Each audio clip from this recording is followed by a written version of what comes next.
다음은요 정치권 소식인데요. 국정감사. 이재명 경기지사가 출석한 가운데 열렸던 두 차례 국정감사가 끝났습니다. 그리고 그거에 대해서 여야 평가들 내놓고 했죠. 근데 그동안 언론에서는 국민의힘에서 이거 제대로 준비 못했다. 이게 뭡니까? 막 이런 지적 엄청나게 많이 받았죠. 이런 상황입니다. 일단은요. 기사 보겠습니다.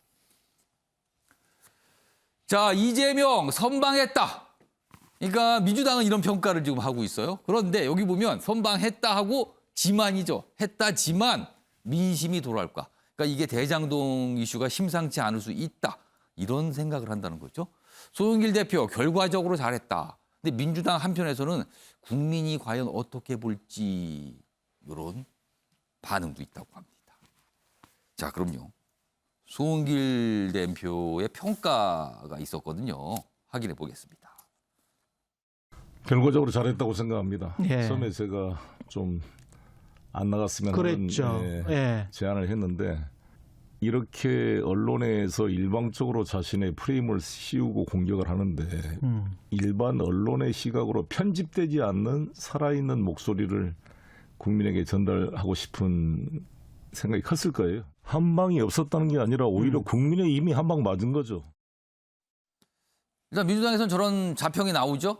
그리고 한국에서는 약간 좀 여론이 어떻게 될까 이렇게 약간 궁금함, 걱정 이런 것도 있는데요. 마침 어제 여론조사 하나가 발표가 됐습니다. 보시죠. 자, 이 여론조사는요. 여기 보시면 글로벌 리서치 그리고 JTBC 의뢰로 된 건데요. 국정감사에서 이틀간의 국정감사에서 누가 더 설득력이 있었나 평가를 한 겁니다. 자, 그런데요. 이재명 지사가 더 설득력이 있었다가 36.3, 국민의힘 의원들이 더 설득력이 있었다가 43.9입니다. 오차 범위 밖에 있어요. 좀 차이가 납니다. 그렇다면 민주당의 평가, 그다음에 언론에서 국민의힘 못한다고 호되게 질책했잖아요. 그거하고는 약간 여론의 반응은 약간 결이 달라요. 자, 주홍 교수님, 이 여론조사 결과는 어떻게 보십니까? 근데 저걸 전 좀 반대로 봐야 된다고 생각을 하는 게요. 그 이재명 지사보다 국민의힘이 더 설득력이 있었다라고 보는 것은 국민의힘이 잘했다기보다는 그만큼 지금 오는 과정에서 이재명 지사에 대한 대장동 의혹이 너무 컸고 이재명 지사가 완전히 열세였다라는 거를 반증해 주는 겁니다. 그거를 선방했다라는 개념으로 저는 이해를 해야 된다고 생각을 해요. 예. 왜냐하면 이번 여론조사나 민심이 그렇게 이재명 지사에게 컨벤션 효과가 크지 않았다라고 평가를 하는데 이슈 자체가 네, 근데 이재명 지사가 공식 그 대선 후보로 더불어민주당 이렇게 선정이 되셨을 때 컨벤션 효과는 고사하고 대장동 의혹에다가 그다음에 이낙연 당대표와의 그 앙금 근데 앙금 수준을 좀 넘어서서 어떻게 보면 분열 조짐까지 보였던 아주 위중한 상황이었거든요. 그런 위중한 상황 속에서 국정감사를 선택해서 자신의 어떤 입장을 밝혔던 부분에서는 저는 이번에 선방했다라는 평가는 좀 유효하다고 생각을 합니다. 그렇다면 상대적으로 국민의힘이 저는 많이 못했다는 생각이 들어요.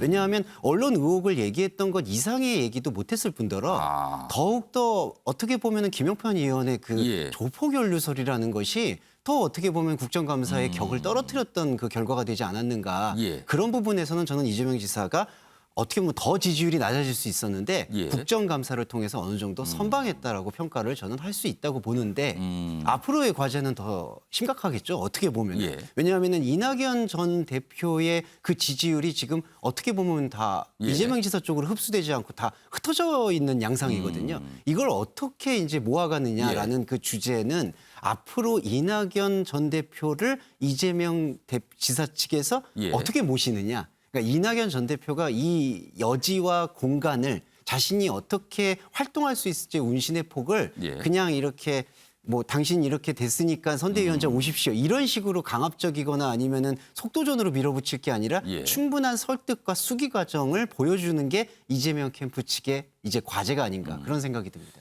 지금 여러 패널분들께서 발언기 요청하셨거든요. 근데 지금 시간 보시면 8시 40분 넘어가고 있어요. 시간이 얼마 없는데 주제는 많이 남아있거든요. 제가 지금부터 발언 기회를 드리는 패널분들은 1분씩 시간을 드릴게요. 그러니까 함축적으로 밀도 있게 말씀을 해주세요. 지금 이 여론조사 결과 그리고 앞서 송영길 대표의 발언들 여러 가지 평가가 가능한 대목이에요. 이 내용을 김구락 교수님 그다음에 김동현 교수님 연속해서 제가 1분씩 시간 드리겠으니까 평가해 주세요.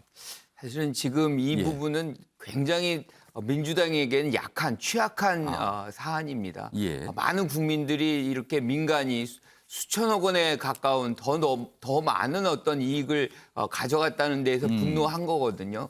그런 측면에서 본다면 이 여론조사 결과는 사실은 굉장히 선방을 했다. 이 정도만 나와도 그렇죠. 선방한 거다. 왜냐하면 엄청나게 분노해서 시작을 한 예. 것이고 여기서 또 많은 국민들 또 특히나 야당에서는 한 방이 있을 것이다. 이번에 예. 이재명 지사를 쓰러뜨릴 수 있을 것이다라고 얘기를 했는데 예. 그 결과로서는 백중세가 나왔던 거 아니에요? 그것은 이미 이제 그 표가 보여주는 것처럼 어느 정도 관리가 된 것이다 이렇게 봅니다. 주호 교수님하고 이제 비슷한 평가를 좀 해주신 것 같아요. 김동훈 교수님. 네, 짧게 말씀드리겠습니다. 예, 저는 결과적으로 이재명 후보가 선방했다. 또 국민의힘이 한 방이 없었다. 전적으로 동의를 합니다. 예. 예, 그런데 지금 누가 더 설득력이 있느냐 하는 거에 국민의힘에 지금 밀린단 말이죠. 예. 예, 요거는 어떻게 봐야 할까? 예, 저는 여러분들이 잘 알다시피 국감장에서 보인 이재명 후보의 그 모습, 뭐 아주 이렇게 여러 번 웃는다거나 태도를 말씀하시는 거네요. 뭐 흐흐하는 게 여러 예. 번 있지 않습니까? 저는 사실 그 웃음소리를 보고 상당히 섬뜩한 느낌이 드는데 저만 그런가 싶어가지고 이렇게 많이 제가 취재를 해봤습니다만은 많은 분들이 그렇게 생각을 하고 있습니다. 결과적으로 당에서도 그거는 잘못됐다. 예, 예. 그래서 수요일 날 어제 하는 거는 예. 그런 웃음기가 하나도 없던데 자 기본적으로 이렇게 얘기할 때 웃고 그다음에 몰랐다, 기억 안 난다, 부하 직원이 했다라고 하는 그런 거에 대해서 많은 분들이 배임의 늪에 빠지는 거에 대해서는 선방을 했지만 예. 지금 이제 유동규 씨도 지금 배임에 빠졌다는 거 아닙니까? 선방은 했지만 전체적으로 이재명의 그렇게 신뢰는 못하겠다라는 것이 수치가 반영된 거라고 그렇게 보여집니다. 그러니까 여론의 의구심이 여전하다는 거를 보여주는 게 아니냐 이런 해석이신데요.